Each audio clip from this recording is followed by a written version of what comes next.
So it seems like you took Mom to a movie. I did. Because there's very few movies that my sister, your mother, I can bring her to. You know, it has to be kind of family-oriented or and rom-com. They don't bring those movies to the theaters anymore. This is why I wanted to talk about this movie. We're talking about Anyone But You. And it was starring... You recognize them from their faces, but they're not household names yet. I'm glad you came prepared. Sydney Sweeney and Glen Powell. Glen Powell I knew from Top Gun Maverick and a couple other shows I've seen him in. I don't know anything that Sweeney's been in at all. Mm-hmm.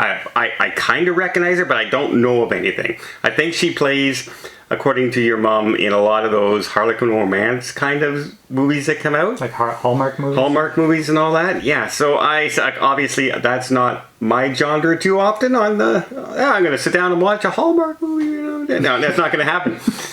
So this movie is, we have this two people randomly meet up, have a great night together, really hit it off, but there's kind of like a misunderstanding in the morning, and each one thinks the other person is just like ghosting them off in the morning. Then they meet a year later at her sister's wedding to his best friend.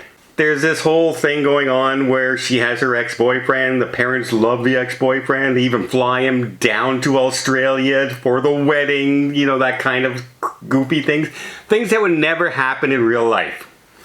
Your parents would never be so obsessed as to spend $20,000 to fly your ex-boyfriend surprising you to a wedding that you're visiting somebody in Australia. And it's very... Let's just say, these two people have bodies we wish we had. The women I was in the audience with, every time he was on the stage and he was in his bathing suit and everything, they were, oh.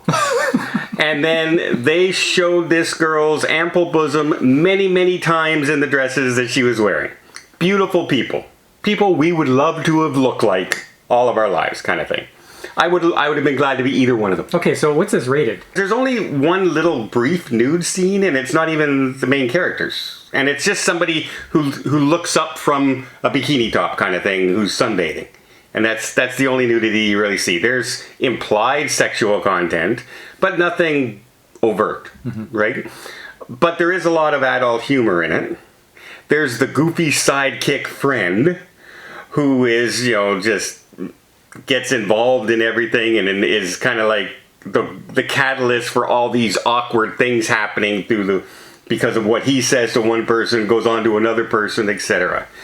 Then his ex-girlfriend happens to be there as well with another guy, and their whole thing is, well, if all these guys, in order to get these other people interested in us again, we're going to pretend we're together because the heart wants what they can't have, so the girl will be interested in him if she sees, except, the stupid line like that. It's never worked in real life, folks. It's never worked in real life. You could go on a date with somebody else, but the girl you're interested in, she's with who she wanted to be with. And you going with somebody else, she could care less. Trust me. I speak from experience. So... Well, I didn't want this to be a psychological endeavor. But it's. I just want everyone to know it's that kind of goofy comedy. It's... Goofy adult comedy. Goofy adult comedy. It's very lighthearted. You're not going to come away with this going, oh my god, this is like so serious and at any point. But it was fun. Was it a streaming movie? Should it have been a streaming movie? No, you know what? I think more movies like this need to be in theaters, where it's a date movie. You can bring somebody. You don't have to be worried about them telling you all these political messages and everything in this. Yes, there's a lesbian couple getting married in this, but it's not the center of attention of the story. It's just in the story. You know what I mean? Okay, so on your date with your sister, did she enjoy it? She was okay with the movie, but she found it corny. In that, and she didn't like the overt sexual tone, which is awkward when you're seeing it with your brother. I will say that, especially your younger brother to her, right? I'll always be the younger brother. But compared to a lot of movies out there, like, I wish this genre would be there more. Because we need movies we could just go to and that aren't all action movies or all strictly female-oriented movies. Okay. Barbie was a female-oriented movie. Aquaman is a male, movie. We need movies we can all go see. Then, how about this? A missed opportunity. Okay. The Family Plan. The Family Plan. With Mark Wahlberg. Yeah. And Michelle Monaghan. Yep. Okay, so this was a streaming movie. Yes, it was. To me, this was a movie that could have been in the theaters, and Mom would have enjoyed it. Yeah. It would have been okay in the theaters. It was fun enough to do it. I think it was a little weak on plot. Okay. There's a lot of driving in this movie. So let's talk about that. Okay, Mark Wahlberg is a family man, and he is he's basically a mom. He's taking care of the kids. He's very soft. He's very don't spend too much time online or electronics and stuff like that. He's just a dork dad. Yes. Yeah. There's nothing exciting about Overly involved, overprotective dad. Yeah. And his wife is okay with that. She loves him, but it's Mark Wahlberg. he's not the man that she wants. And it turns out that Mark has a secret past that he was keeping from his family. Now, stop us if you've heard this plot before. It's a little paint by numbers. Okay, so he all this time has had a past as a government assassin. And he left that business, but his cohorts are now trying to get him and kill him. And so he kept this from his family, and he's just trying to make it like they're hidden away in small town America doing their own thing. But they get discovered through social media. Yeah, that's why he wanted his kids to stay off social media. It was all a plan. And they caught wind of it, and now they know where they are.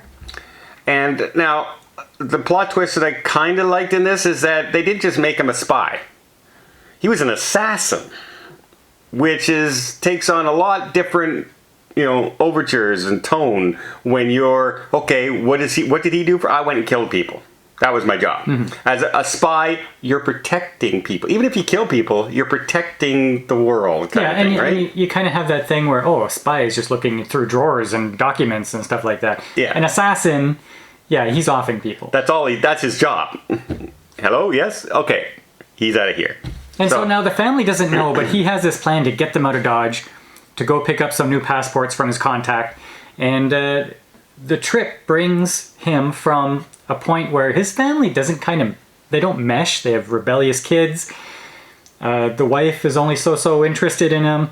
And now they're on this trip to Vegas to get their passports, and they start bonding. And that's the part I liked, because now the wife sees a different side of him, because he's feeling all pumped up from the danger, and now she's feeling this vibe, and she's all into him now. And by the way, during the trip, we see that she had an adventurous side before they got married. Yeah. Right? When they visit the college and stuff like that. The son is into video games. He's into esports.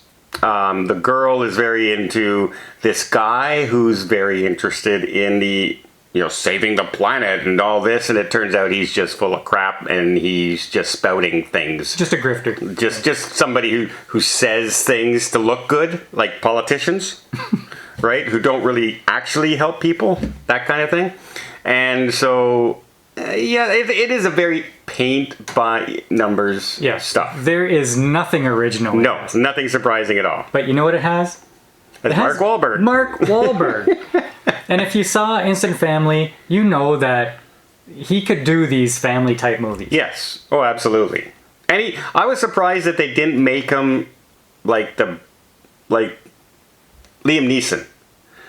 Like, he's not the greatest fighter out there. No. When he gets his ass kicked a few times. He's a real world assassin. He's not like Fantasyland assassin. No, he's not. He doesn't have a special sort of skills if he doesn't have his gun, kind of thing. Now it did kind of fall apart for me a little bit at the end, where, okay, now they find out, the family finds out that this has been happening all along, and then the bad guys are out in the open, you know who they are. There's a thing with the dad. Yeah. Like all this stuff, it was not as good as the points leading up to that. Which is the third act. The third act is often the weakest part of every story. It did not have a surprise ending like this particular review will have. But it was okay. Like I could have paid to see this in the theater. It would have been good if I brought my wife, my mom. There was nothing overtly to get anybody angry or fighting. It's just a lighthearted action picture. Yeah. And the same with the other one. It's an adult comedy rom-com, which we don't have enough in the theaters, I think. I think we need more stories that aren't superhero and Star Wars. So I think this is like a good, like you guys, date movie, easygoing afternoon watch movie, something that you don't have to think about too much. It's not an Oppenheimer where you have to like concentrate on this movie and follow the plot. Simple plot. They're out to get us. My family doesn't know about it, and I'm trying to keep it a secret. It was a cross between Nobody and Christmas family vacation. Yeah. I'm gonna boost it a little bit from your Okay. standing. I'm gonna say that I'm not only gonna give this a 7, but I'm gonna give this like a 7.2. Like, Ooh, 0.2 more. Well, Mark Wahlberg had his shirt off. Yeah. oh, 7.6, 11. 7, 8. It's just that I enjoyed myself watching this so much more than all the stuff that I go and see in the theater. A lot of it, yeah. Like, it was a happy movie. It had a good story, although we've seen it before. And I was interested all the way through. And Mark Wahlberg never disappoints. Yeah, it's true. So, Well, almost never disappoints. almost never. The Happening was a very disappointing. I don't know. That was kind of can't be good. The movies of him in Transformers disappoints. But he was the best part in those movies. No, not even. But I thought this was not really, really, really good, but it was really good. It was a callback to the old comedies, like in the 80s, Yeah. right? Yeah. Where it's just a fun time. You don't have to, not a lot of messaging towards you. It's just a family movie. Like, what was that other one he did? Instant Family. Yeah. If you like that, which I'm sure you did because it was good, this is equal to that in every way. Yeah. No, I enjoyed it. It was a good movie. I would recommend it. I would give it a recommend. I'd go 7.5. I enjoyed it. Yeah, I'm doing a 7. It's a perfect, fun movie to watch. Not disappointed I watched it. And I may even watch it again in the future. It has the family stuff. It has the comedy. It has some good action with wick stuff. Like, good. There was nothing to rag on it about. Yeah. Even the wife and the female villain, they had a decent fight, and they're getting thrown around pretty good. Maggie Q is in it, yeah. Like, I like her in most things. So, Although, the minute Maggie Q shows up, I go, oh, she's a bad guy. Yeah. The minute she shows up, I knew she was a bad guy. Because she's too popular and too insignificant at the beginning of the movie to be just a side character. So you knew something had to be up. I would recommend that people click on this and watch it. Yeah, I agree. Yeah. There you go. There's a good recommendation for a change. Has our recommendation. So we don't actually hate everything. No, see? We like Mark Wahlberg as long as he takes off his shirt. 8, 9.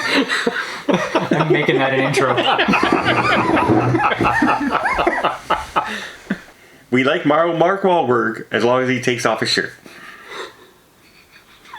8, 9. I'm making that an intro.